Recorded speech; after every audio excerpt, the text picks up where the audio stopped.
Hello, everyone. This is Kyle Whitney. I am the lead tax examiner for the Business Taxes and Fees Unit in the Montana Department of Revenue. And today I'll be providing a high-level overview of the lodging facility sales and use taxes that the department administers. Montana imposes two different taxes on users of an overnight lodging facility. There's the lodging facility use tax, taxed at 4%. This can be found at Title 15, Chapter 65 of the Montana Code Annotated. And there is the lodging sales tax, also taxed at 4%, and this can be found at Title 15, Chapter 68 of the Montana Code Annotated. These two combine for an 8% lodging facility sales and use tax. And with this setup, taxpayers will have two lodging accounts, one account for the lodging facility use tax and one for the lodging sales tax. These taxes are collected and remitted by the facility from the user. Each facility must apply for a seller's permit before doing business in the state of Montana. On-time filing and paying allows a facility a 5% vendor allowance against the 4% sales tax. And we wrote a bill to combine these two tax types and then presented that bill to the Revenue Oversight Committee on September 11th, 2020. The bill was promptly voted against as the Montana Constitution prohibits any sales tax to exceed 4%. Resort and local option taxes. Resort areas can be created by a petition and an election to allow places with a high number of visitors but few residents to help manage local infrastructure. Resort areas in Montana include Whitefish, Red Lodge, Virginia City, West Yellowstone, Big Sky, Craig, Cook City, and Gardner. The Tourism Business Improvement Districts, or TBIDs, are created through local governments to aid in tourism, promotion, and marketing within the district. TBIDs are collected by several cities. Additional information can be found in Title 7, Section 12 of the Montana Code Annotated. This is a Montana Tourism Regions and CVBs map. This map is created by the Montana Department of Commerce and published on their website under the Lodging Tax Informational page. This map shows exactly where all CVBs are located. CVBs are convention and visitor bureaus, and where all regions are outlined. Registering for a lodging account. This can be done one of two ways. You can do it using our business registration form located on our website under the form section, or you can do this through the transaction portal at tap.dor.mt.gov.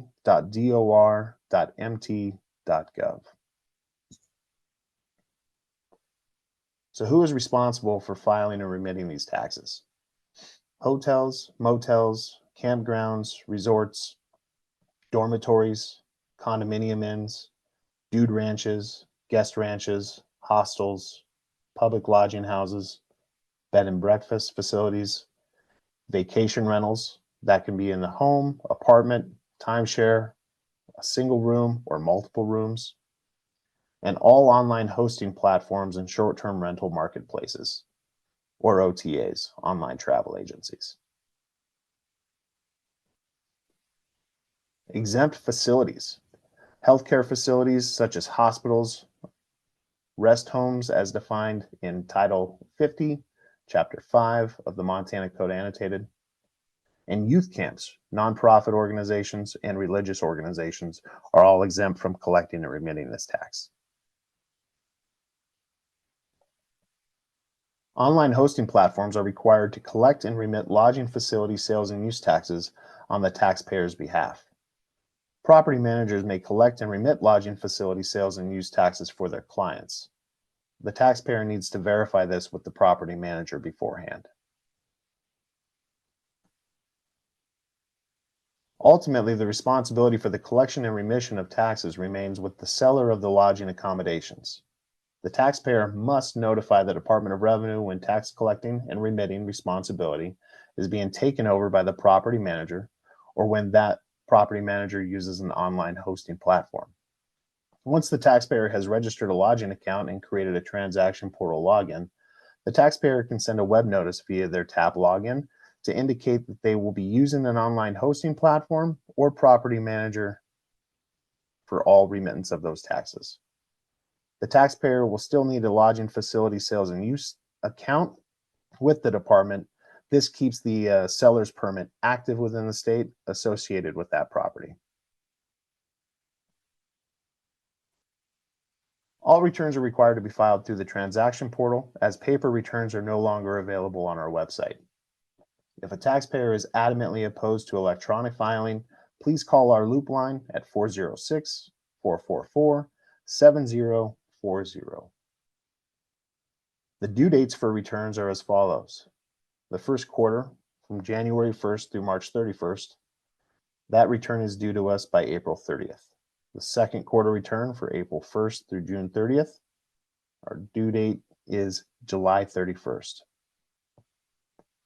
For the third quarter return, July 1st through September 30th, the due date is October 31st. And for the fourth quarter return, October 1st through December 31st, the due date is January 31st. This is what a paper return would look like if we still use them.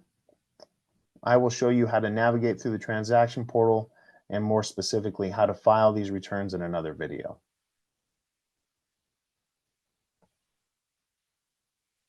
The owner or operator of a facility shall maintain and have available for inspection any document showing the collection of accommodation charges for a period of 5 years and shall be subject to audit by the department for that period. This includes records necessary to document gross receipts from accommodation charges, records necessary to document exemptions claimed, and if the requested documentation is not provided, the department does have the right to estimate and assess the tax, penalty, and interest on all accounts. As the seller of accommodations, it is your job to verify gross sales. Tax is not applied for separately stated charges, including meals, transportation, or similar charges, such as pet fees. And are they excluding a portion of the sales? Combined charges, such as dude ranches and outfitter settings, would be under this example. Exemption compliance. All 30-day continuous rentals are deemed long-term stays in the state of Montana and are exempt from having to pay the tax. If you stay on an Indian reservation and the guest is a enrolled tribal member of the same reservation, they are also tax exempt. Diplomats, which have cards issued by the United States Department, are exempt from paying tax. Senate Bill 522 allows for domestic violence and human trafficking victims to be exempt from paying this tax as well. And then all federal government employees using centrally billed credit cards. These credit cards can be verified by comparing the first 6 digits on the credit card to the GSA approved numbers that is located on the General Services Administration website. Those are all exempt from paying this tax. In addition to that information, we also do publish a tax exemption form found on our lodging facility sales and use tax informational page on our website. If you are having trouble with someone who says that they are tax exempt, please forward them on to us. We would be more than happy to have a conversation with them to see if they are actually tax exempt. Again, use our loop line at 406-444-7040 for any quick questions to be answered. Major legislative changes post 2021. Senate Bill 52 revised lodging facility use and sales tax on lodging and rental cars in 2021. The LFT now mirrors the LST in definitions. The average daily accommodation charge was removed, and it defines short-term rental marketplaces and online hosting platforms as sellers for lodging tax in the state of Montana. This bill was signed into law by Governor Greg Gianforte on May 12th of 2021, and again, it revised the lodging facility sales and use taxes in the state. The effective date for this bill was October 1st, 2021, and the changes from that bill were reflected on the fourth quarter returns for that year.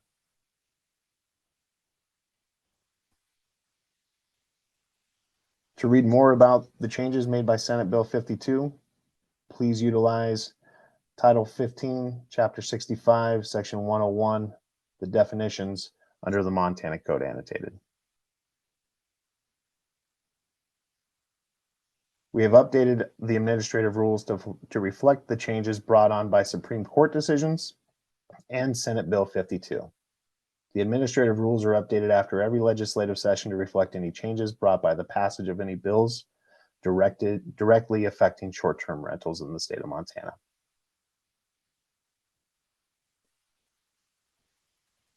When filing a return, the taxpayer must always file the return using their lodging facility sales and use tax account. The same applies for making return payments. When submitting a payment, make sure that the transaction type is correct so that the system applies the payment correctly. Submitting a payment for a return, you would want to select Return Payment. Submitting a payment for an amended return, please select an amended return payment. And submitting a payment for penalties and interest, please select a bill payment. When a return is filed on the transaction portal, it will take at least one business day for the system to process and show the corresponding results from the submission. When a payment is submitted via the transaction portal, it will take the system 3 to 5 business days to process and be reflected on the account. It is highly recommended that the taxpayers avoid using property's physical address as the DBA name of their account. For instance, if you are renting a property located at 123 East Main Street, please do not name the account 123 East Main Street, as there will be a number of those statewide. Historical lodging tax collection data. Since the inception of this tax type in the third quarter of 1987, the Montana Department of Revenue has collected roughly $1,330 million in tax revenue on approximately $19,237 million in short-term sales revenue. The Montana Department of Commerce publishes quarterly sales figures and maintains historical records on their public website.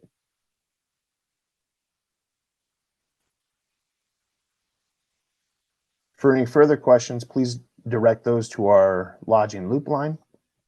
Again, that is 406-444-7040. Or if you prefer to communicate via email, please send any emails to dorbitbtu@mt.gov. Thank you and have a great day.